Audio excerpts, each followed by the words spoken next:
Waktu digusur itu tuh nggak ada musyawarah, cuman ada satpol pp datang, cuman Pertanyaannya, tinggal di tanah orang lain harus bayar nggak sama yang punya tanah? bayar.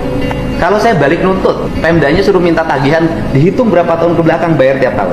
Ya bapak kan bisa lihat dulu latar belakang saya, misalnya saya miskin atau enggak. Kamu miskin nggak? Iya. Orang tua yang lain itu menyambut gembira ketika wisuda dihapus. Warga ini menolak wisuda dihapus. Bukan menolak sih pak. Apa? Bukan menolak. Ya saya tanya balik bu, ibu perlu uang nggak buat ngontrak? Perlu. Kalau ibu buat ngontrak aja nggak punya, ngapain protes-protes wisuda harus ada? Kan logikanya harus dipakai. Hidup tuh jangan sombong gitu loh. Anda teriak-teriak nggak punya untuk ngontrak, tapi satu sisi anaknya protes harus ada wisuda. Saya kan pusing dengerinnya. Ini Oke, jadi si Ade dan ibu ini mencoba menunjukkan kepada kita semua bagaimana karakter orang miskin yang nggak tahu diri. Nggak semua orang miskin itu kayak mereka, tapi mereka contoh orang miskin yang nggak tahu diri. Di Indonesia cukup banyak yang kayak gitu. Udah miskin, tinggal di tanah orang, udah gitu bangun rumah, abis itu ngerasa dia yang punya. Pas digusur dia ngerasa dia dizolimi, gengsinya tinggi, udah gitu banyak gaya lagi. Semua ini itu contoh-contoh orang miskin yang bodoh tapi ngelunjak, kayak si Ade dan ibu ini. Kang Deddy Mulyadi selaku Gubernur Jawa Barat sudah melakukan tugasnya dengan baik dan benar. Semua yang bangun rumah di bantaran sungai itu harus ditertibkan.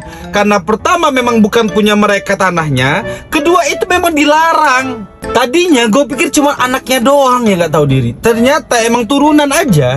Ibunya juga sama gak tahu diri, udah miskin, menyadari kalau mereka itu miskin, tapi banyak gaya. Anak gak tahu diri ini ngotot ke KDM agar wisuda gak dihapuskan. Nanti yang bayar orang tuanya. Orang tuanya sendiri lebih gak tahu diri juga.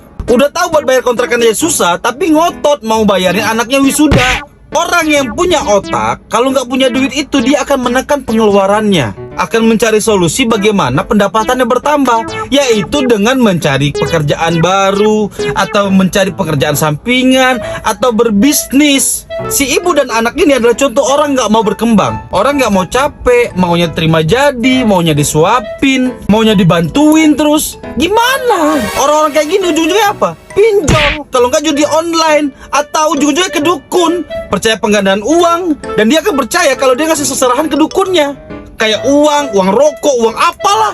Anak ini sebenarnya punya kemampuan public speaking yang baik, cuman nggak didukung dengan kemampuan otak yang bagus.